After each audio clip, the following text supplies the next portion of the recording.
Hello my dear students, my name is Vijay कालकोट and welcome to our channel। आज हम आपके लिए लेकर आए हैं +1 class 3rd unit classification of elements and periodicity in properties. तो स्टूडेंट्स ये यूनिट क्या है, एक इनऑर्गेनिक का पार्ट है और इसमें बहुत ज़्यादा कॉन्सेप्चुअल नहीं आएंगे, कॉन्सेप्ट नहीं बनेंगे, इसमें बहुत ज़्यादा थ्योरेटिकल पार्ट होते हैं। ऑर्गेनिक केमिस्ट्री में सारा का सारा थ्योरेटिकल पार्ट्स है, इसलिए हम इसमें क्या है स्लाइड से ही समझेंगे इसको। और ये आपने नोट करना है, मैं इनको समझा दूंगा, आपने ये साथ साथ नोट भी करना है और ये समझना है। तो इसमें देखो बहुत ज़्यादा कोई कॉन्सेप्चुअल नहीं है, न कोई न्यूमेरिकल है, इनऑर्गेनिक का पार्ट है। इसके अंदर आपने केवल और केवल समझना है, ध्यान से सुनना है, सबसे मेन बात इसमें यही है। तो चलिए स्टार्ट करते हैं। ये हमारी 3rd यूनिट है। तो इसमें सबसे पहले हेडिंग नाम क्या है, classification of elements and periodicity in properties.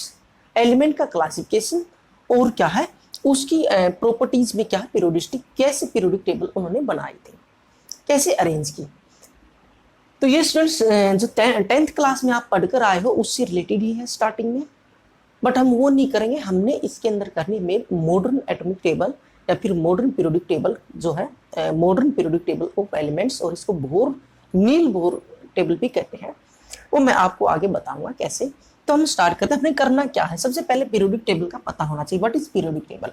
Periodic table क्या है, the table in which all elements, जितने भी एलिमेंट्स अब तक क्या है सर्च हो चुके हैं, जितने भी खोजे जा चुके हैं, उनके बारे में कह रहा है, are arranged according to their properties.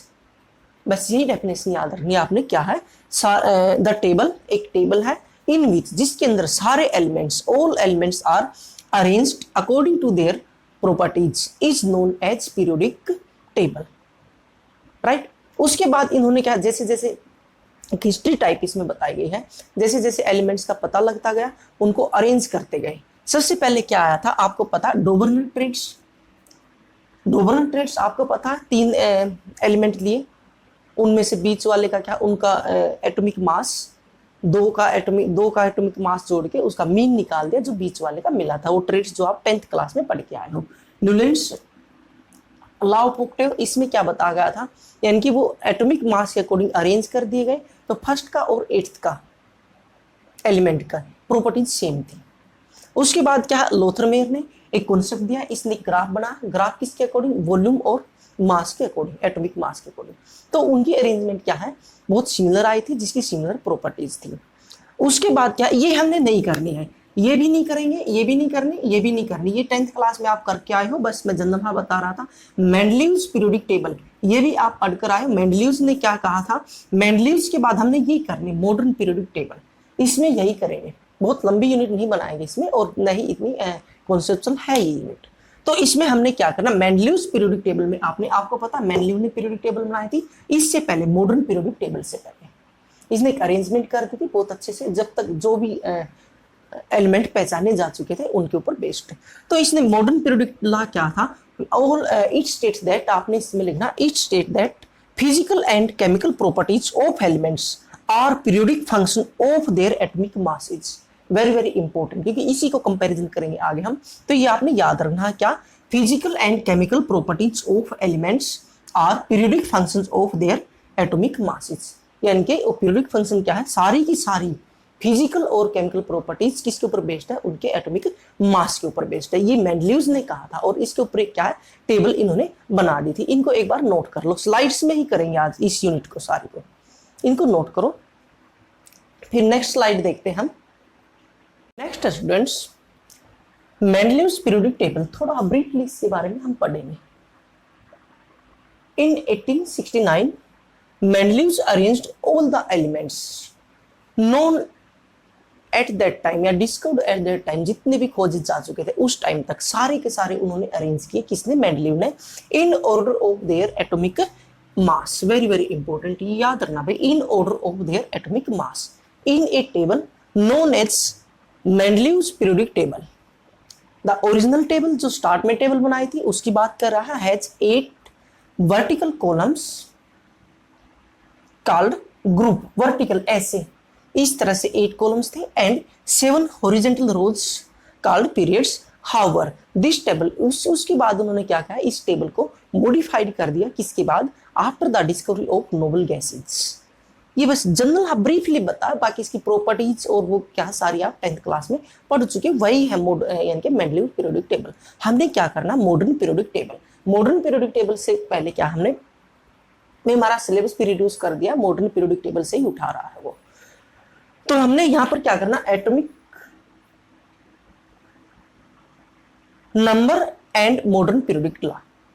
Next हमारा हेडिंग है ये, इन 1913 हेनरी मोजली, एक हेनरी मोजली नाम के साइंटिस्ट है, हेनरी से पहले भी आप नाम तो सुन चुके होंगे।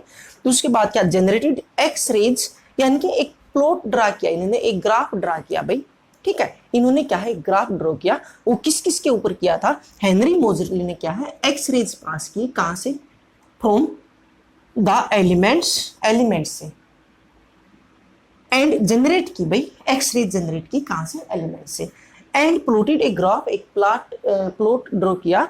उसके बाद क्या, एंड किस किस के बीच में, एटॉमिक नंबर और फ्रीक्वेंसीज, जो एक्सरेज आ रही थी उसकी फ्रीक्वेंसी वर्सेस एटॉमिक नंबर के ऊपर बेस्ड इन्होंने क्या, एक ग्राफ ड्रॉ किया। क्या आ रहा था, अंडररूट न्यू फ्रीक्वेंसी यहाँ पर versus Z atomic number. He observe that, उसने क्या ऑब्जर्व किया, frequencies new of X-rays produced by the elements are proportional to the atomic number। अगर एटॉमिक नंबर इंक्रीज हो रहा है तो फ्रीक्वेंसी भी इंक्रीज हो रही है, और एटॉमिक नंबर डिक्रीज हो रहा है तो क्या, फ्रीक्वेंसी भी डिक्रीज हो रही है। यानी कि क्या, डायरेक्टली प्रोपोर्शनल टू था जो फ्रीक्वेंसी थी वो और एटॉमिक नंबर की। तो ये इक्वेशन दी इसने, under root nu is equal to a into Z minus a b, और ए और बी कॉन्स्टेंट है जो क्या है, which are same for all elements, जो सभी एलिमेंट्स के लिए सेम थे।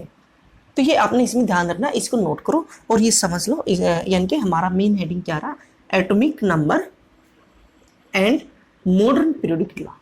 इसके ऊपर बेस्ड इन्होंने एक मॉडर्न पीरियोडिक लॉ दिया। इसमें एक लाइन और रहेगी, नेक्स्ट लाइन में लिखेंगे क्या है, he states that's all the physical and chemical properties of elements are periodic function of their atomic number।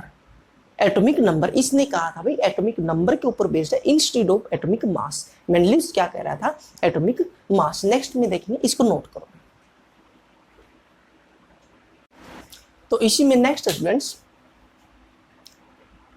दस modern periodic law was given, क्या कह रहा है, वही मैं जब बता रहा था, all physical and chemical properties of elements are periodic function of their atomic number. आपने याद रखना भी, एटॉमिक नंबर, एटॉमिक मास नहीं रखोगे। उसके बाद क्या, पीरियोडिसिटी ऑफ एलिमेंट्स। ये पीरियोडिसिटी ऑफ एलिमेंट है क्या, ये पूछ रहा है, बता रहा है, when elements are arranged in the increasing order of their atomic number then it is observe that. क्या ऑब्जर्व किया गया, जब हमने क्या अरेंज कर दिए सारे elements in their increasing atomic number में, ठीक है, यानी कि increasing order of atomic number, then it is observe that, क्या ऑब्जर्व किया गया, elements of similar properties are repeated after definite interval. यानी कि एक डेफिनाइट इंटरवल के बाद क्या है, जिसकी सिमिलर प्रॉपर्टीज थी वो क्या हो रहे हैं, रिपीट हो रहे हैं बार बार। This periodical representation of elements with similar properties is known as periodicity. इसी को हम पीरियोडिसिटी कहेंगे। फॉर एग्जाम्पल देखो भाई इसमें, फॉर एग्जाम्पल इजी लिथियम। अगर हम लिथियम का एटॉमिक नंबर आपको पता है क्या होता है, Z is equal to 3, atomic number 3।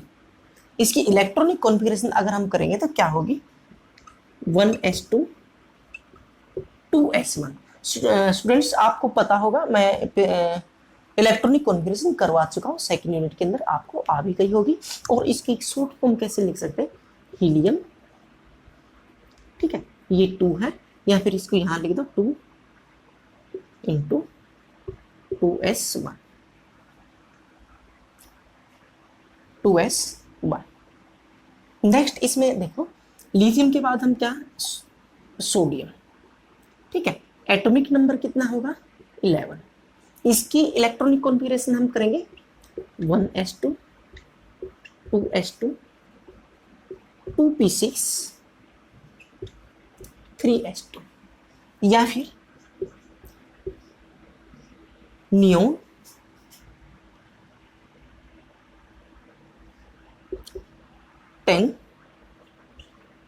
3s1, sorry 3s2 नहीं, 3s1, 3s1। उसके बाद हम देखते हैं पोटेशियम,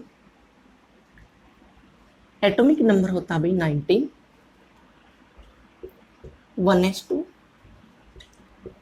2s2, 2p6, देखो 2 2 4 और 6 10। उसके बाद आ गया 3s2, 3p6।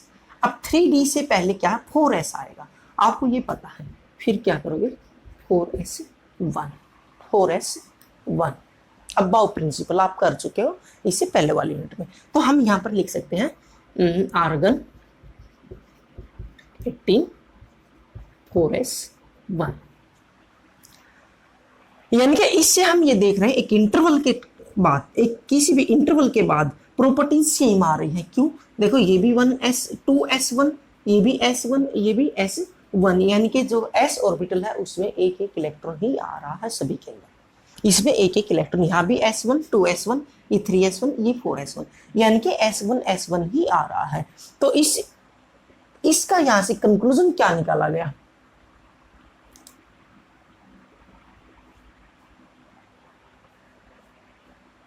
इसका यहां से एक कंक्लूजन निकल रहा है भाई,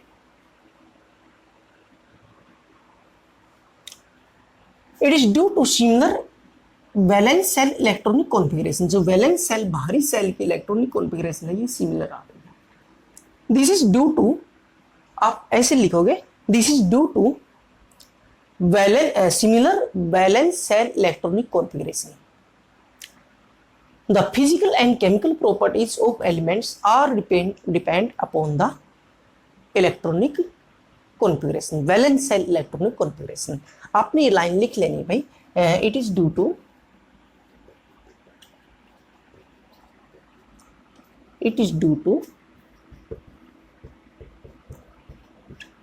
similar valence cell electronic configuration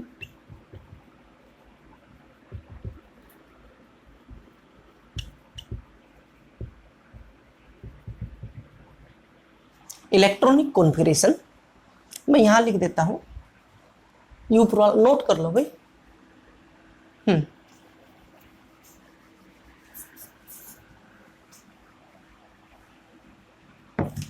electronic configuration that is properties of elements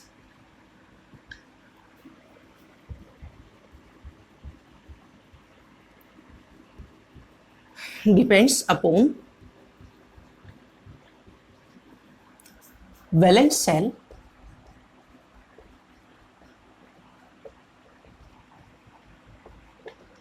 electronic configuration. Valence shell electronic configuration, भाई सारी की सारी प्रॉपर्टीज किसके ऊपर डिपेंड हो रही है, वैलेंस सेल इलेक्ट्रॉनिक कॉन्फ़िगरेशन के ऊपर। इससे यहां से कंक्लूजन हम निकाल रहे हैं, यही है पीरियोडिसिटी ऑफ द एलिमेंट, यही है पीरियोडिसिटी जो एक रिपीटेशन, एक इंटरवल टाइम, एक इंटरवल के बाद, ठीक है, किसी भी इंटरवल के टाइम क्या आ रही है, डेफिनेट इंटरवल के टाइम प्रॉपर्टीज सेम आ रही है। देखो इसकी भी सेम होंगी, इसकी भी सेम होंगी, इसकी भी सेम होगी। हाँ, अलग अलग सेल इंक्रीज हो रही है, 2 है, ये 3 है, ये इसमें क्या 4, तो साइज तो इंक्रीज होगा, बट क्या है इसमें केमिकल प्रॉपर्टीज और इसकी फिजिकल प्रॉपर्टीज अप्रोक्सीमेट सेम ही होंगी। क्यों, due to the valence shell electronic configuration. यहां से ये भी एक कंक्लूजन निकल कर आ रहा है, इसको नोट करो भाई।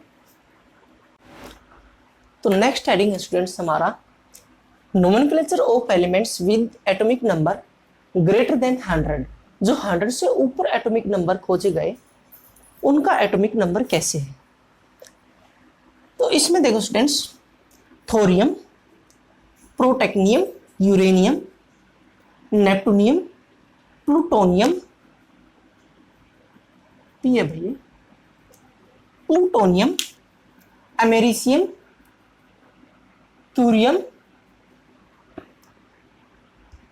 Berkelium, californium, einsteinium, fermium, mendelevium, nobelium और लोरेंसियम। ये ऐसे ऐसे इनके नाम रखे गए।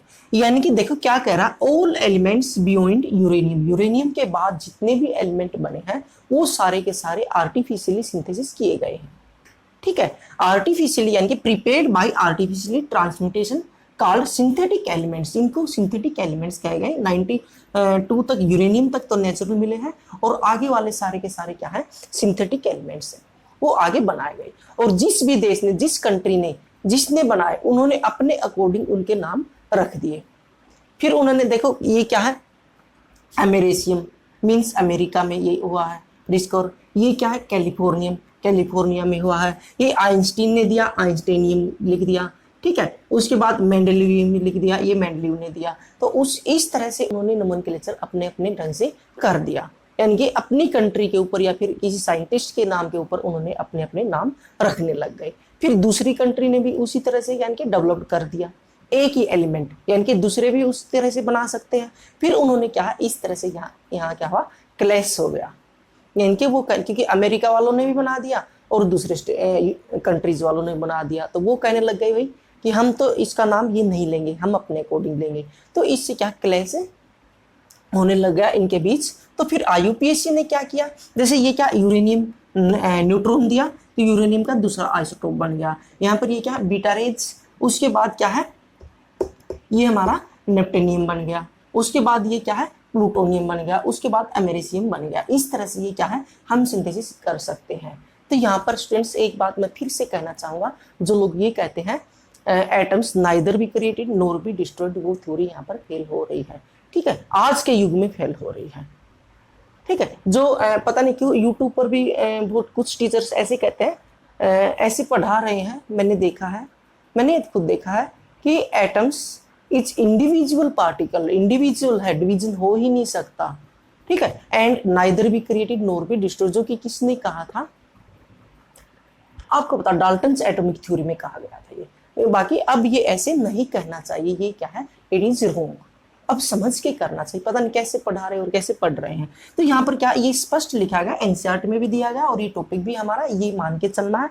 इन 1997 IUPAC ने क्या दिया भाई, सिस्टम अप्रूव कर दिया, name of the elements from, यानी कि इससे आगे जो इससे आगे जितने भी डिस्कवर हुए उनका नाम आफ्टर द 1042 109, आफ्टर द 109 आगे भी जितने भी डिस्कवर हुए उसके अकॉर्डिंग क्या है, उन्होंने नाम रखना है। IUPAC international union of pure and applied chemistry में उन्होंने अपने रूल बनाए गए। ठीक है, ऐसे नहीं होगा नोमेनक्लेचर। ऐसे ही इन्होंने क्या है, ऑर्गेनिक कंपाउंड्स का नोमेनक्लेचर किया था, क्योंकि वो अपने अपने ढंग से उनका नामकरण करने लग गए थे। IUPAC ने ही क्या, IUPAC नोमेनक्लेचर क्या है, चलता है केमिस्ट्री के अंदर। तो क्या है वो IUPAC ने कैसे किया, चलो देखते हैं, इसको नोट करो एक बार। मैं रब कर रहा हूं, मैं रब कर रहा हूं, फिर मैं इस एग्जाम्पल बताऊंगा किस तरह से किया।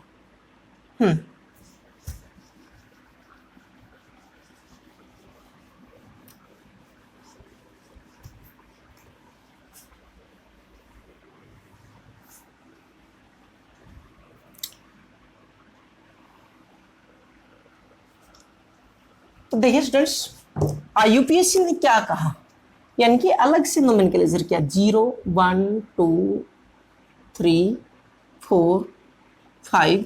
ठीक है, ऐसे लिखते हैं, ऐसे लिखते हैं 1 2 3 4 5 6 7 8 9। ठीक है, इन्होंने कहा भाई 0 को क्या कहा, नील, इसको क्या कहा, अन, 2 को ये क्या कह रहा है, बाई, इसको ट्राई, क्वाड, इसको कहा भाई पेंट। ठीक है, ये थोड़ा आगे लिखते हैं, मिक्स हो रहे हैं, 6 7 8 9। ठीक है, हेग्स, इसको सेप्ट, हेप्ट नहीं भी याद रखना, सेप्ट, इसको कहा भी इन्होंने ऑक्ट, और इसको कहा इन, 3। यानी कि 0 है तो नील कहोगे, 1 है तो अन कहोगे, 2 लिखा है तो बाई, 3 है तो ट्राई, 4 क्वाड, 5 पेंट, 6 के लिए हैग्स, 7 के लिए हैप्ट, ऑक्ट, इन, प्लस इसके साथ साथ IUM और लगा देना, EM और जोड़ देना है। इसके साथ साथ आपने EM जोड़ देना। जैसे देखो करके देखते हैं, किसी भी एलिमेंट का एटॉमिक नंबर है भाई 105, तो इसका नोमेनक्लेचर कैसे होगा, ये क्या Z, एटॉमिक नंबर क्या है इसका 105, तो इसका नोमेनक्लेचर होगा अन, देखो 1 के लिए अन, ठीक है, साथ में लिखेंगे सीधा अन नील, पेन नहीं उठाना, पेंट और प्लस EM, अननील पेंटियम, इसका नाम क्या होगा अननील पेंटियम। अगर किसी एलिमेंट्स का एटॉमिक नंबर कितना 108, तो इसका क्या होगा, चलो देखते हैं। आपको होता 1 के लिए क्या लिखोगे अन, ठीक है, कैपिटल कर लेते पहला, उसके बाद क्या है नील, 0 के लिए नील, ठीक है, और 8 के लिए क्या ऑक्ट और EM ऑक्टियम। इस तरह से नोमेनक्लेचर आप कर सकते हैं किसी के लिए भी, जैसे 112, ठीक है, ये IUPAC ने दिया भाई, IUPAC के अकॉर्डिंग इसी तरह से नोमेनक्लेचर होगी। अब मेरे CM नहीं बोलना है, इसके अकॉर्डिंग बोलना है, राइट। तो इसको क्या कहोगे अन, फिर अन 2 बार 1 है, ठीक है, बाई EM, ठीक है, बाई EM, एक आई कैंसिल हो जाएगा, EM बाई EM। इस तरह से क्या हम नोमेनक्लेचर कर सकते हैं। तो ये आपने सीखनी है किससे, IUPAC nomenclature elements having atomic number more than 100।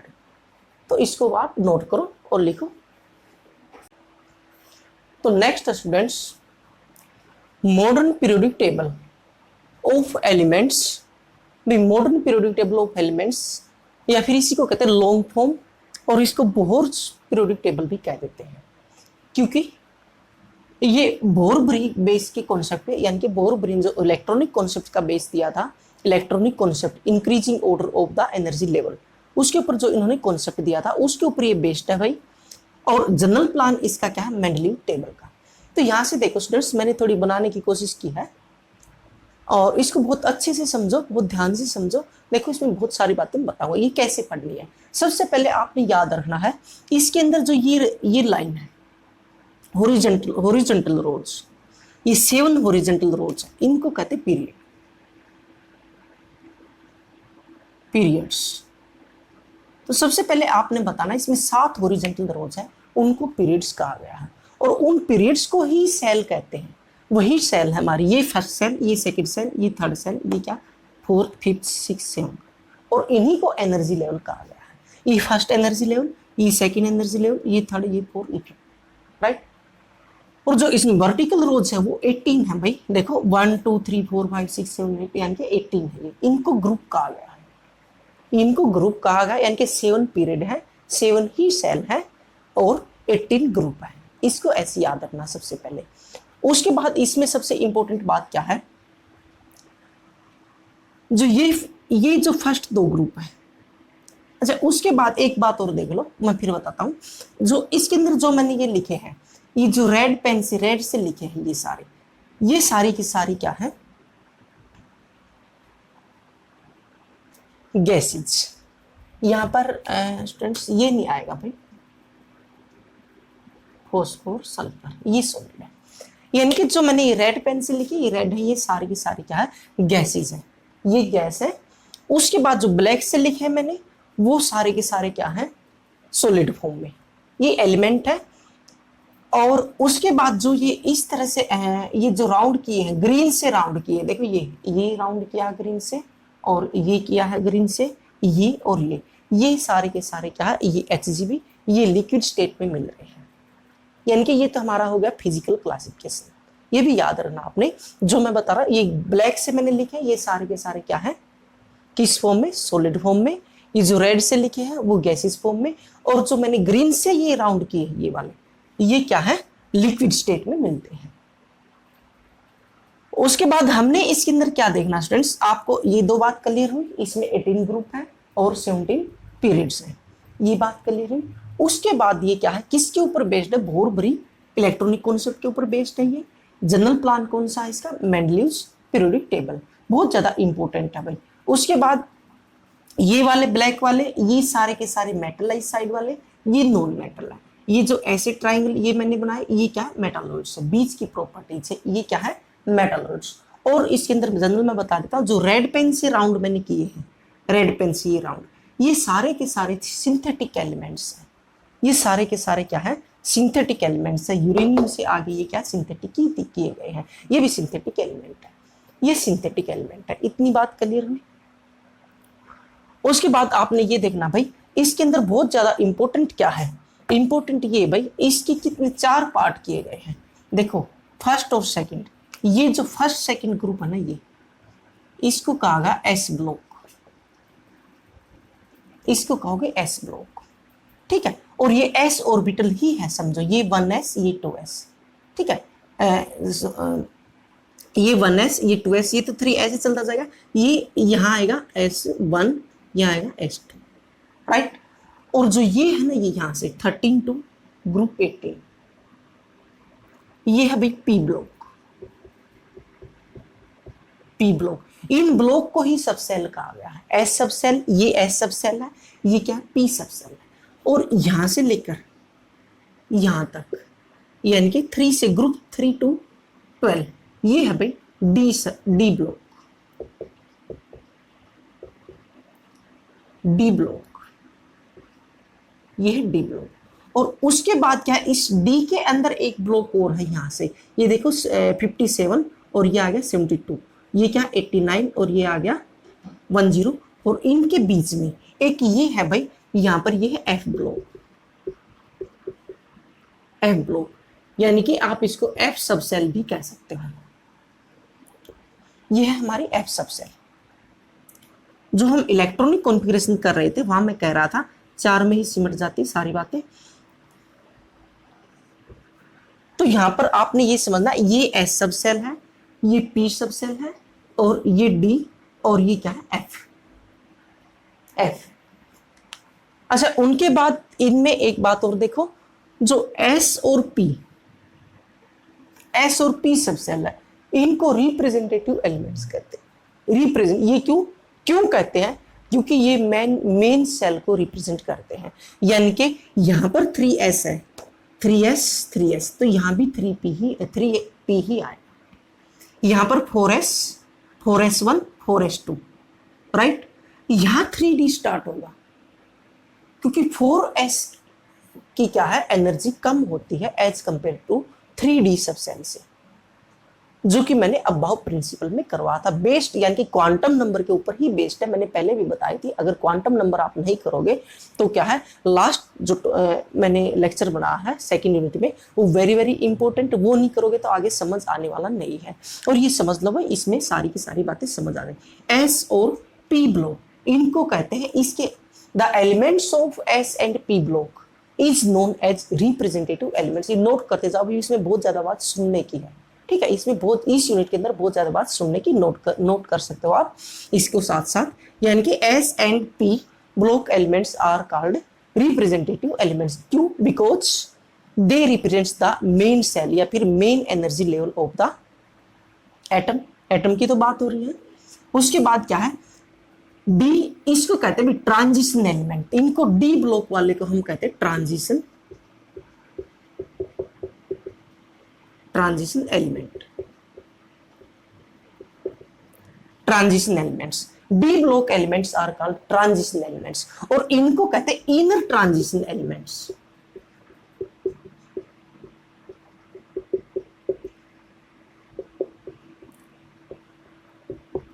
Inner transition element यानी कि ट्रांजिशन के भी अंदर, अगर देखो यहां पर थर्ड सेल स्टार्ट है तो यानी कि यहां आएगा 3s 3p।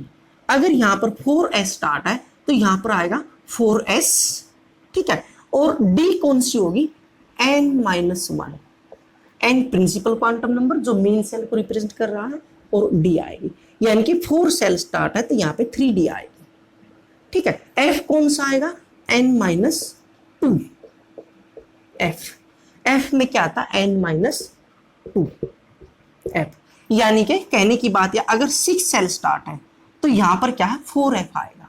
यानी कि यहां 6 रखो, 6 - 2 4f। ये कौन सा है, ये 4f और ये क्या है 5f। ठीक है, ये है भाई 4f, ये क्या है 5f सीरीज, राइट।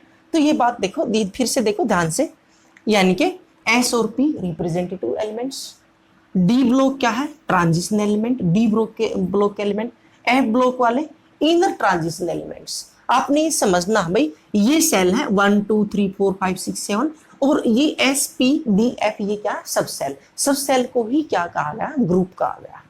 ठीक है, जो आप सब सेल क्वांटम नंबर्स में फिल कर रहे हो। तो यहाँ पर क्या है, ये किसको रिप्रेजेंट करेंगे, यहां से अगर ये 4 स्टार्ट है तो यहाँ ये क्या होगी 3D, ये क्या है 3D सीरीज। ठीक है, या फिर क्या कहोगे 3D एलिमेंट्स। ठीक है, 3D सब सेल एलिमेंट्स, ये 3D, ये 4D, ये 5D, ये क्या है 6D। उसके बाद यहां से स्टार्ट होता F, ये n-2 होगा, यानी कि ये यहां पर है 4f और ये क्या है 5f। ये यहां नहीं आ सकता क्योंकि ये क्या इलेक्ट्रॉनिक कॉन्फ़िगरेशन इनकी सिमिलरिटी आ रही थी और इनकी ये अलग आ रही थी, इसलिए इसको बाहर लिखना पड़ा। यहां पर बाहर आपको पता है s में 2 होते मैक्सिमम, s ऑर्बिटल में s सब सेल के अंदर 2 इलेक्ट्रॉन होते मैक्सिमम। ठीक है, p के कितने पार्ट होते हैं, p में 6 होते हैं भाई, p में 6 होते हैं, px py pz।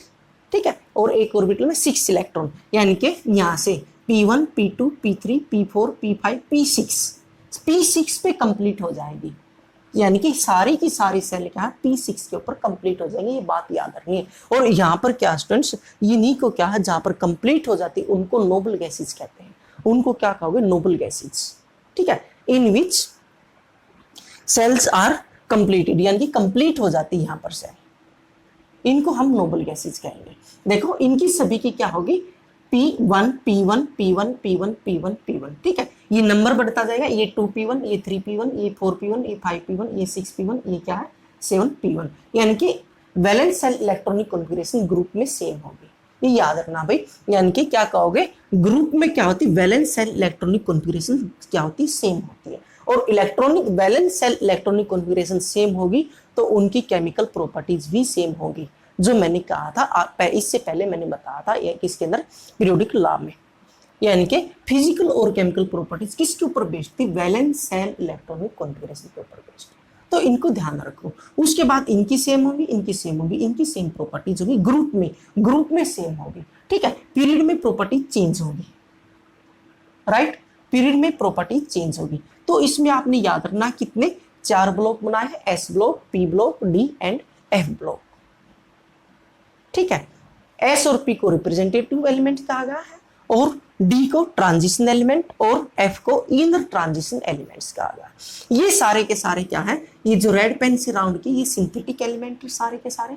ठीक है, जो ग्रीन से राउंड किए हैं मैंने ये क्या है लिक्विड स्टेट में है, और ये ब्लैक से लिखे वो सॉलिड स्टेट में, और ये क्या है गैसियस स्टेट में, और ये जो इस तरह से किए हैं मैंने ये क्या है यानी कि मेटालॉइड्स मैं दिखाने की कोशिश कर रहा हूँ। उसके बाद स्टूडेंट्स देखो यहाँ से ये क्या है, ये 14 है, एफ के अंदर एफ सब सेल के अंदर 14 इलेक्ट्रॉन ही होते हैं, तो यहाँ पर 14 एलिमेंट आपने लिखने हैं। ठीक है, यहाँ F1 2 3 4 5 6 यानी कि यहाँ पर कंप्लीट हो जाएगी। ठीक है, डी कहाँ कंप्लीट होते हैं, यहाँ पर जिंक पर, कैडमियम पर, मरकरी। ठीक है, इनको देखो जिंक कैडमियम मरकरी यहाँ पर कंप्लीट होती है कौन सी डी सब सेल होती है, मेन सेल कंप्लीट यहाँ पर होती है, इसलिए उन्हीं को नोबल गैसेज कहो या फिर क्या कहो अनरिएक्टिव गैसेज भी कह सकते हैं। नोबल वो अनरिएक्टिव यानी कि ये किसी से रिएक्शन नहीं करती, ये सारी की सारी रिएक्शन करती, क्यों करती है वो भी देखो, रिएक्शन क्यों होती है। नेक्स्ट यूनिट के अंदर आएगा केमिकल बॉन्ड क्यों बनता है, यानी कि अपनी आउटर मोस्ट सेल को कंप्लीट करने के लिए ही बॉन्ड बनाते हैं कोई भी एलिमेंट। ठीक है, क्या अपनी आउटर मोस्ट सेल को कंप्लीट करने के लिए ही बॉन्ड बनाते हैं, या तो इलेक्ट्रॉन लेंगे या फिर इलेक्ट्रॉन दे देते हैं। देखो अब यहाँ देखो, यहाँ कंप्लीट हो गई नियोन के ऊपर, उसके बाद क्या यहाँ स्टार्ट होगा 4s यानी कि 1 2 3s1 s1, इसके पास एक इलेक्ट्रॉन ज्यादा, तो ये जल्दी ही एक इलेक्ट्रॉन दे देगा, इजीली उस एक इलेक्ट्रॉन दे देगा, और इलेक्ट्रॉन लॉस करके जो क्या बनाएगा इलेक्ट्रॉन देगा तो क्या बनेगा कैटायंस, इलेक्ट्रॉन लॉस करके कैटायंस बनाते हैं उनको क्या कहते हैं मेटल। ठीक है, अब यहाँ पर क्या इसको इनको सभी को इनको एक इलेक्ट्रॉन की जरूरत है, ये बहुत जल्दी क्या है इलेक्ट्रॉन गेन कर लेंगे, ये क्या बहुत जल्दी इलेक्ट्रॉन गेन कर लेते हैं। इलेक्ट्रॉन गेन करेंगे तो क्या करेंगे, नेगेटिव चार्ज होगा, और ये क्या बनाएंगे, एनाइंस। जो इलेक्ट्रॉन गेन करके एनाइंस बनाते हैं उन्हीं को नॉन मेटल्स कहते हैं। ये ऐसे इनकी डेफिनेशन बन जाती है मेटल और नॉन मेटल की। अब इसमें स्टूडेंट्स और आपने क्या देखना है, मेटल नॉन मेटल हो गए, ठीक है। ये क्या होते हैं, ये भी मेटल्स होते हैं, ये ट्रांजिशन स्टेट में होते हैं, ये सारे के सारे, ये क्या, first D, 3D, 4D, 5D, 6D elements. ये F block inner transition element है, इनकी प्रॉपर्टीज इन्हीं की तरह ही होती है, सिमिलर ही होती है, अप्रोक्सीमेट सिमिलर होती है। उसके बाद हाँ एक और मेरे को याद आ गई भाई, देखो ये फर्स्ट ग्रुप के एलिमेंट्स अल्कली मेटल्स कहते हैं इनको, अल्कली, ठीक है, और इसको अल्कलाइन कहते हैं। जो सेकंड ग्रुप के इनको अल्कलाइन कहेंगे, अल्कली मेटल, क्योंकि ये क्या रेयरली मिलते हैं भाई, और इसको कहते हैं अल्कलाइन। अब आगे क्या एस ब्लॉक एलिमेंट पढ़ेंगे हम, पी ब्लॉक के लिए अलग टॉपिक बना दिया, यूनिट बना दी, डी ब्लॉक के लिए, डी एंड एफ के लिए अलग से बना दी, जो 12th क्लास में आएगी, ठीक है। ब्रीफली आपने यहाँ पर करना है। अच्छा उसके बाद क्या है, इनके ऑक्साइड, किसके ऑक्साइड, इनके ऑक्साइड, किसके, एस ब्लॉक एलिमेंट के ऑक्साइड, यानी कि फर्स्ट और सेकंड ग्रुप के oxides are basic in nature. Very very important, बहुत ज्यादा कॉन्सेप्ट क्लियर होंगे यहां से आपके, अगर आप करोगे तो क्या कहोगे, oxides and hydroxides of first and second group elements are basic in nature. ये क्या है, उसके बाद क्या है, इनके, किसके, पी ब्लॉक के, इनकी क्या बनेंगे, इनके ऑक्साइड और हाइड्राइड दोनों ही एसिडिक इन नेचर। देखो जैसे हम इसका हाइड्राइड बना देते हैं, क्या बनेगा, HCl, एसिडिक इन नेचर। ये है CO2 ऑक्साइड, क्या होगा, एसिडिक इन नेचर। यानी कि इनके, ये क्या होते हैं, इनके हाइड्राइड बनेंगे या फिर क्या है, ऑक्साइड बनेंगे, वो क्या होंगे, एसिडिक इन नेचर। उनके ऑक्साइड, हाइड्रोक्साइड बनेंगे उनके, और वो क्या होंगे, या फिर ऑक्साइड बनेंगे, वो क्या होंगे, बेसिक इन नेचर, ठीक है। Metallic oxides are basic in nature, ठीक है। Non metallic oxides are acidic in nature. ये आपने याद रखना है यहाँ पर, वेरी वेरी इंपॉर्टेंट, ये बहुत ही ज्यादा इंपॉर्टेंट है। उसके बाद स्टूडेंट्स एक बात और देखो, जो नॉन मेटल है, ये जो नॉन मेटल है, ये जनरली देखो, ये तो 1 इलेक्ट्रॉन ले लेगा, ठीक है, ये 2 इलेक्ट्रॉन ले लेगा, ये 3 इलेक्ट्रॉन ले सकता है। उसके बाद यहाँ पर ये क्या है, ग्रुप 13 और 14, वेरी वेरी इंपॉर्टेंट, याद रखो भाई, ये बहुत ज्यादा इलेक्ट्रॉन हो जाते हैं। या तो ये देखो 4 इलेक्ट्रॉन, या तो ये 4 इलेक्ट्रॉन दे दे, कार्बन 1 2 3 4 4 इलेक्ट्रॉन दे दे, ठीक है, या फिर 4 इलेक्ट्रॉन ले, तो इसमें लेने भी मुश्किल होते हैं और देने भी मुश्किल होते हैं, क्योंकि बहुत ज्यादा एनर्जी, यहाँ पर हमें एनर्जी की रिक्वायरमेंट होती है। इसलिए ये क्या करते हैं, कोवेलेंट बॉन्ड बनाते हैं भाई, ठीक है। नॉन मेटल कौन सा बॉन्ड बनाते हैं, कोवेलेंट बॉन्ड बनाते हैं जनरली, कोवेलेंट, ठीक है। सहसंयोजक कार्बन, साझेदारी करते, न इलेक्ट्रॉन लेते हैं नहीं देते हैं, ठीक है। मेटल हमेशा ही कौन सा बॉन्ड बनाते हैं, आयनिक बॉन्ड बनाते हैं, इलेक्ट्रॉन दे देते हैं, इजीली लॉस कर देते हैं इलेक्ट्रॉन का, ये बनाते हैं भाई कौन सा, देखो ये भी बात याद रखो, ये क्या है, एस ब्लॉक वाले मेटालिक बॉन्ड, आयनिक बॉन्ड बनाएंगे, ये क्या बनाएंगे, कोवेलेंट बॉन्ड, ठीक है, क्या बनाएंगे, कोवेलेंट बॉन्ड, ठीक है। ये ट्रांजिशन एलिमेंट बनाते हैं कोऑर्डिनेट बॉन्ड्स, या फिर कॉम्प्लेक्स बॉन्ड होता है, कोऑर्डिनेट, जो नेक्स्ट यूनिट में हम करवाएंगे, जहां पर टाइप्स ऑफ बॉन्डिंग आएगी वहां पर ये एक्सप्लेन करा, ये और ये दोनों बनाते हैं कोऑर्डिनेट बॉन्ड्स, ठीक है, कोऑर्डिनेट बॉन्ड्स। और मेटल मेटालिक बॉन्ड भी होता है, ठीक है। उसके साथ साथ एक और बात यहां पर देख लो, नाइट्रोजन, ऑक्सीजन, फ्लोरीन। अच्छा एक यहां से सबसे पहले एक और देखो, बहुत अच्छा कॉन्सेप्ट है, बहुत ही ज्यादा कॉन्सेप्ट यहां से बनेंगे, बहुत ही ज्यादा, वेरी वेरी इंपॉर्टेंट।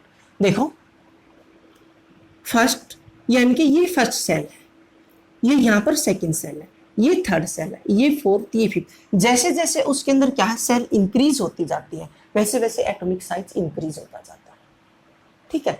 बहुत ही ज्यादा इंपॉर्टेंट, जो अब मैं बताने जा रहा हूं उसको बहुत ही ध्यान से सुनो, वो बहुत ही ध्यान से, वेरी वेरी वेरी इंपॉर्टेंट, पूरी यूनिट का निचोड़ आ जाएगा, इसमें कंक्लूजन आएगा, ये समझ लो।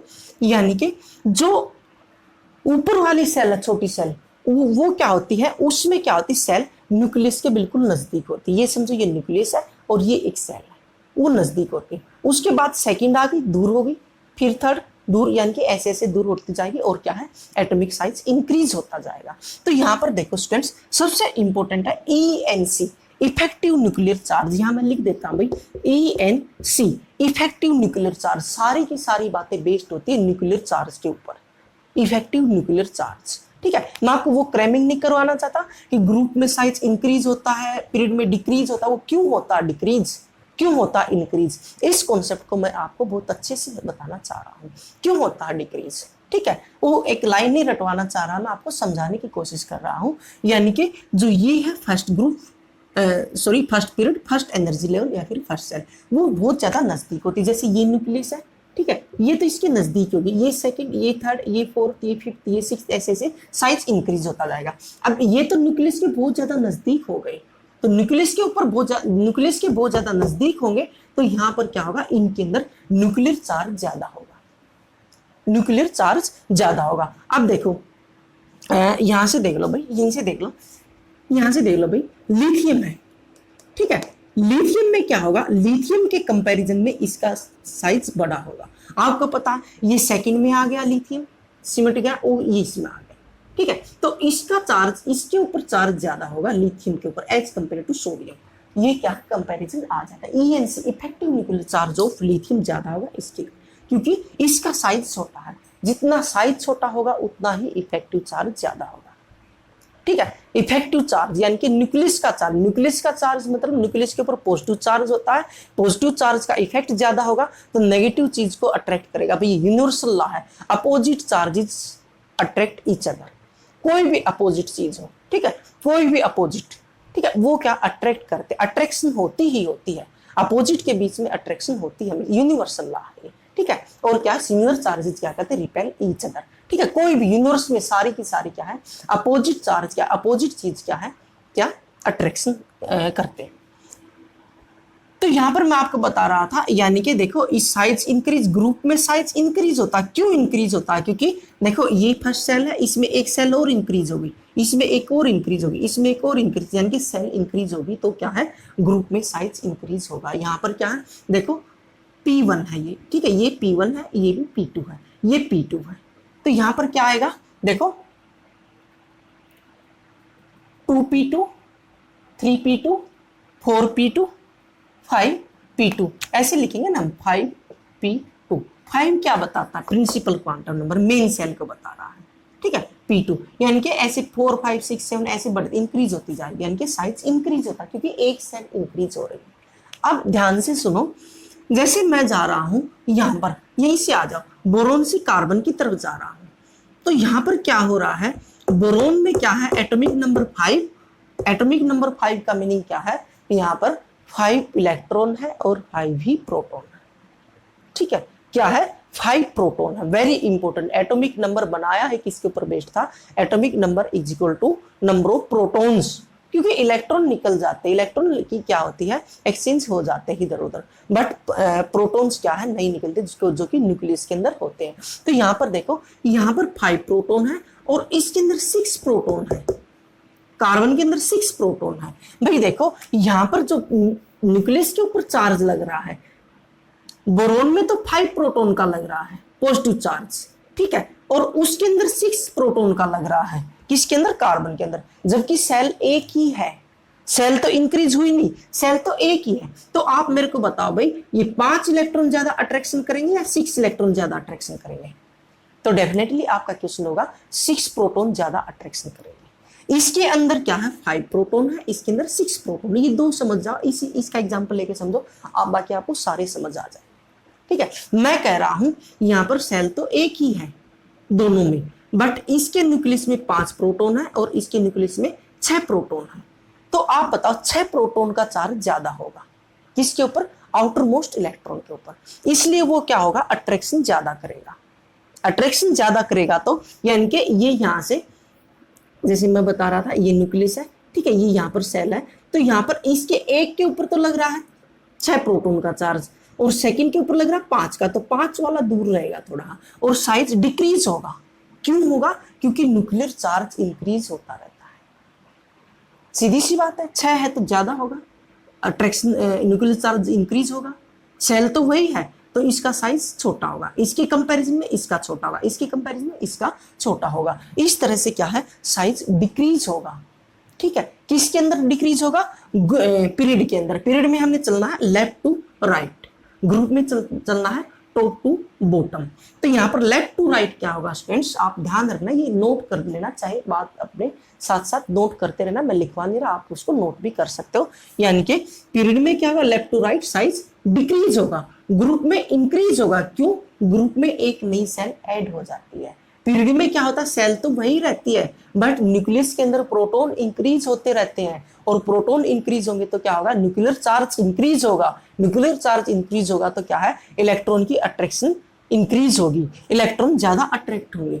तो यहाँ पर उसके बाद आपने देखना सडनली ये नोबल गैस का साइज इंक्रीज हो जाता है। फिर यानी कि कहाँ तक होगा, फर्स्ट पीरियड टू 17 पीरियड, ये याद रखना भाई, यहाँ तक डिक्रीज होगा, फिर एकदम से इंक्रीज हो जाएगा। क्यों हो जाएगा? क्योंकि वो क्या है, कंप्लीटली फील्ड सेल हो जाती है, पूरी की पूरी सेल क्या है वहां पर भर जाती है, वहां पर वो बहुत ज्यादा यानी कि कंप्लीटली फील्ड हो जाती है। इसलिए क्या स्टूडेंट्स, यहाँ पर इसका साइज क्या, नोबल गैसेस का सडनली इंक्रीज हो जाता है, उसका इंक्रीज ही होगा। और नोबल का मीनिंग होता है पवित्र, ठीक है, नोबल पुरुष कहते हैं पवित्र आदमी, जिसकी कोई भी रिएक्शन नहीं हो, ठीक है, वो रिएक्शन नहीं करता, बिल्कुल शांत रहता, आराम से रहता, बहुत आराम से अच्छे से शांत रहता, उन्हीं को नोबल पुरुष कहा। जो थोड़ा हाथ छेड़ते ही, थोड़ा हाथ कुछ करते ही और बहुत ज्यादा रिएक्शन करते हैं, उनको रिएक्टिव कहा जाता है, एग्रेसिव कहा जाता है, ठीक है। तो नोबल पुरुष बनो आपके, यानी कि किसी के कहने का, सुनने का, इधर उधर से बहुत ज्यादा इफेक्ट मत रखो, ठीक है। पॉजिटिव बातों का इफेक्ट रखो, नहीं तो आप रखते ही हो, ठीक है, कोई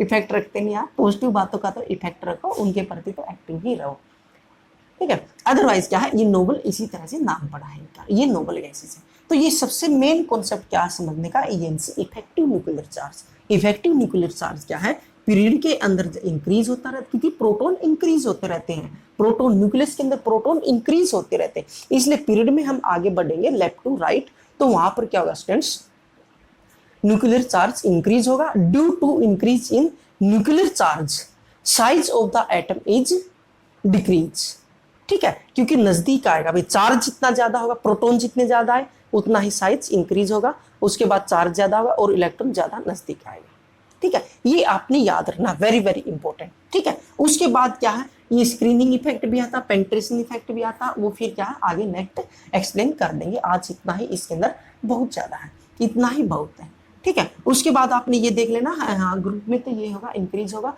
यहाँ से देखो, अगर ये देखो यहाँ से एक बात और देख लो भाई, बहुत छोटी सी बात है, यानी कि फ्लोरीन है, फ्लोरीन के कंपैरिजन में फिर क्लोरीन, फिर ब्रोमीन, फिर आयोडीन आ गया। अच्छा, क्लोरीन ब्रोमीन का कर लेते कंपैरिजन। अब देखो मेरे को ये बताओ, इसका साइज छोटा है या इसका छोटा है? आप ओबियसली सीधी कहोगे क्लोरीन का छोटा।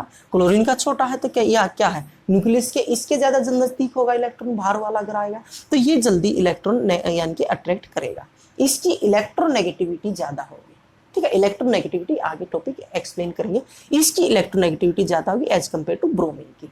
तो यहाँ भी आपने थोड़ा थोड़ा समझना है इसको, और इसको एक बार इसको सभी ने नोटबुक के अंदर बनानी है, ये पीरियोडिक टेबल बनानी है, और इसकी नाम क्या है, यूट्यूब पे सर्च कर लेना भाई, बहुत सीधा सिंपल ट्रिक, बहुत ज्यादा लोगों ने अपडेट कर रखी है उसको। जैसे हेलिना की, देखिए हेलिना की, ठीक है, रब से फरियाद, ऐसे ऐसे उन्होंने सो ट्रिक बना रखी है। बेटा मांगे कार स्कूटर बाप राजी, ऐसे ऐसे उन्होंने बना रखी है, ठीक है, बड़ी मस्त वाली बना रखी है, मजा आएगा। इसकी बना रखी है हीना, नीना, अरीना और करीना के एक्सरे रंगीन, ओ माय गॉड, ऐसे उन्होंने स्टाइल से बना रखी है, आप इसको याद रख सकते हैं। तो स्टूडेंट्स इसको करिए, इनको नोट कीजिए, इसके नोट्स बनाइए, और पीरियोडिक टेबल को आप बना लेना, इसको बहुत अच्छे से बनाना। बाकी आप 10th क्लास में पढ़ के आए हो ग्रुप। अच्छा, इसकी डिसएडवांटेज, वेरी इंपॉर्टेंट, इसकी डिसएडवांटेज क्या थी? डिसएडवांटेज ये है भाई, एक तो ये इसकी दो डिसएडवांटेज है, एक तो हाइड्रोजन को ये नहीं रख पाई, ना तो यहाँ रख पाता न वहां रख पाता। देखो ये मैंने गैस बताया है, ठीक है, इसकी प्रॉपर्टीज यहाँ से भी मैच होती है, वहां से भी मैच होती है। एक तो हाइड्रोजन की फिक्स क्या है, ये यहाँ हाइड्रोजन की पोजीशन फिक्स नहीं कर पाए। सेकंड, जो ये एफ ब्लॉक एलिमेंट है, इनर ट्रांजिशन एलिमेंट है, इसको मेन बॉडी के अंदर इंक्लूड नहीं कर पा रही, ठीक है, ये भी इसकी डिसएडवांटेज में आएगा। ये लिमिटेशन कह लो, इसकी डिसएडवांटेज कह लो, यही है, हाइड्रोजन की पोजीशन फिक्स नहीं कर पाया, ठीक है, वहां भी हो सकती है, क्योंकि इसका बिहेवियर दोनों तरह का होता है, गैसेस भी, और क्या है यहाँ पर ये फर्स्ट ग्रुप से भी करता है, और क्या ग्रुप 17 से भी बिलोंग करता है। ग्रुप 17 से कह रहा मैं, ग्रुप 17 से भी इसकी प्रॉपर्टीज बिलोंग कर रही है। सेकेंड क्या है, ये इसको एफ ब्लॉक एलिमेंट्स को, यानी कि इनर ट्रांजिशन एलिमेंट्स को मेन बॉडी के अंदर इंक्लूड नहीं कर पाया, ठीक है। ये इसकी क्या है दो डिसएडवांटेज है, अदरवाइज ये क्या है बहुत ज्यादा एक्सेप्टेबल और वर्ल्ड में बहुत ज्यादा पढ़ी जाने वाली इलेक्ट्रॉनिक कॉन्फ़िगरेशन यानी कि पीरियोडिक टेबल यही है, इसी को कहते हैं। अच्छा एक और बात सुन लो, इसके अंदर जैसे मैं बता रहा हूँ ये सी लिख दिया, एन लिख दिया, ओ लिख दिया, ये न तो एलिमेंट है न ही एटम है, ठीक है, न ही मोलिक्यूल है, कुछ भी नहीं है, ये सिर्फ और सिर्फ किसको नाइट्रोजन एलिमेंट को रिप्रेजेंट करने के लिए सिंबल है एन, बस इतना ही आपने समझना है। बाकी एलिमेंट की ही हम पढ़ रहे हैं। तत्व, एलिमेंट को हिंदी में क्या कहते हैं तत्व, ठीक है, तत्वदर्शी। जब तत्व का दर्शन हो जाता है तो पूरी की पूरी यानी कि भगवान बन जाता है, ठीक है, वो कहता है तत्व से ही मिलके यानी कण कण से सारी चीजें बनी है, भगवान है, ठीक है, तत्वदर्शी। तो तत्वदर्शी आप बन जाओ भाई, एलिमेंट का पूरा यानी कि आप नॉलेज ले लो, इसमें कोशिश करना जितना आप गेन कर सकते हो उतना आपने लेना है। मैं इसमें एक बात और रह गई, एक बात क्या रह गई थी इसमें, ये रह गया अगर आपसे कोई डेफिनेशन बनाना अपने आप सीखो, s block element, s what is s block element, या फिर what is p block element, या फिर what is d block element, या फिर एफ ब्लॉक। तो एस इसमें डेफिनेशन क्या बनाओगे, द एलिमेंट्स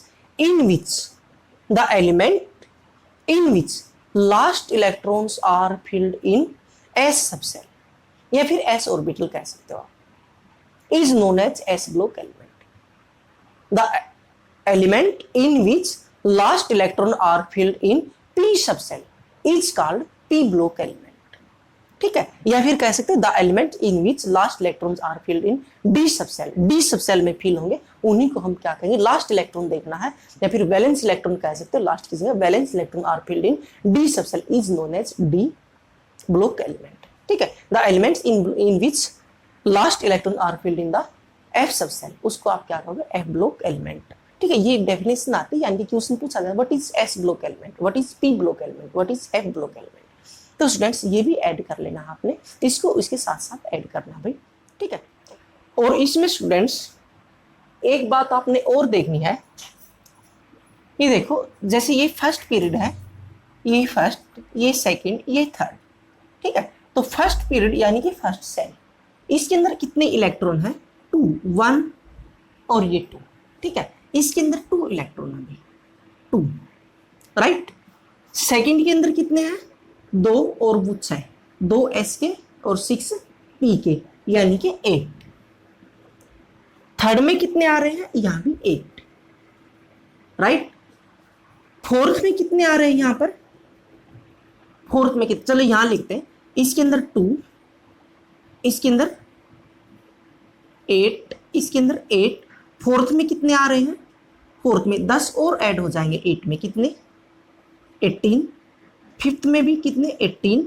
अच्छा इसमें क्या है ये 18 तो है, इनके साथ ये भी, ये बीच में यहाँ आ रहे हैं यानी कि 14 और ऐड हो रहे हैं, 18 और 14 कितने हो गए 32, ठीक है। और इसमें भी 32 आ सकते हैं, बट ये इनकम्प्लीट है भाई, ये है ये कि ये सारे अभी डिस्कवर नहीं हुए हैं। एक तो आपने ये याद रखना कि 7th पीरियड क्या है, ये इनकम्प्लीट सबसेल है। सबसे लॉन्गेस्ट पीरियड कौन सा हो गया यहाँ से 6, जिसमें सबसे ज्यादा एलिमेंट है, सबसे ज्यादा एलिमेंट। जैसे इसमें एक इलेक्ट्रॉन ज्यादा आ गया तो यहाँ पर एक इलेक्ट्रॉनिक कॉन्फ़िगरेशन ज्यादा, एक एलिमेंट ऐड होता रहेगा ऐसे ऐसे, क्योंकि इलेक्ट्रॉनिक कॉन्फ़िगरेशन इंक्रीज होती है, यानी कि यहाँ पर P1 P2 P3, ठीक है, P4, नेक्स्ट वाले में एक इलेक्ट्रॉन ज्यादा होगा उसमें P5 हो जाएंगे, तो इस तरह से ये ऐड होते रहते हैं। तो ये और याद रखना आपने, ये हमारा क्या हो गया, देखो यहाँ लिख देता हूं मैं, यहाँ लिखता हूं,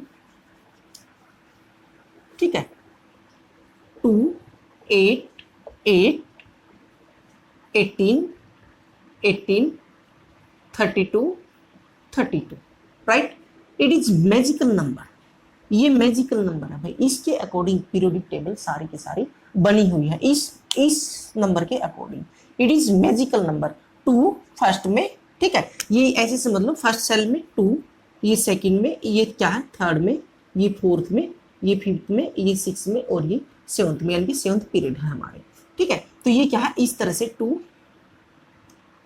8 8 18 18 32 32 is known as magical number. इसको हम मैजिकल नंबर कहते हैं, इसको कहो फर्स्ट में, इसको सेकंड में, ये थर्ड में, ये फोर्थ, ये फिफ्थ, ये 6, ये 7, राइट। तो ये इस तरह से ये भी आपने याद रखना मैजिकल नंबर, ठीक है। मैजिकल नंबर किसको कहते हैं 288। अच्छा उसके बाद क्या है, एक और क्वेश्चन यहाँ पर बन जाता है भाई कि थर्ड के इसके अंदर, थर्ड सेल के अंदर 8 इलेक्ट्रॉन क्यों होते हैं? देखो ये फर्स्ट सेल के अंदर 2, दूसरी में क्या, सेकंड सेल के अंदर 8, तीसरी में भी 8 क्यों होते हैं? यहाँ पर 18 क्यों नहीं होते? ठीक है, अगर हम क्या है, एक रूल है जैसे 2n², ये रूल लगाए यहाँ पर, और यहाँ पर क्या रख दूं मैं, 3 रख दूं यहाँ पर, यानी कि थर्ड जो रूल दिया था यहाँ पर मैं 3 रख दूं, तो 3² 9, 9 इंटू 2 कितना हो गया 18, यानी कि मैक्सिमम 18 आ सकते थे, बट 18 नहीं आते थर्ड के अंदर। कितने आते हैं? यानी कि 8 ही आते। क्यों? आपने बताना भाई, because energy of 3D subshell, ठीक है, energy of 3D subshell is higher than 4s subshell, यानी कि जो ये 3D है इसकी एनर्जी 4s से ज्यादा होती है। इसलिए क्या है, यहाँ 3D आने से पहले 4s आ जाती है, जो कि इलेक्ट्रॉनिक कॉन्फ़िगरेशन में आपको समझाया था, जो वहां पर मैंने आपको बताया था। ये भी आपने इसमें ऐड करना है और इसको भी याद रखना स्टूडेंट्स। और मैं समझ रहा हूं आपको ये समझ आई होगी, और आज इतना ही करना आपने। इसको लर्न कीजिए, याद कीजिए और अच्छे से नोट्स बनाइए। इसको नोटबुक के अंदर बहुत अच्छे से इसको बनाना है, पीरियोडिक टेबल को, और पढ़ाई कीजिए स्टूडेंट्स। चैनल को सब्सक्राइब, लाइक और शेयर करना। Thank you.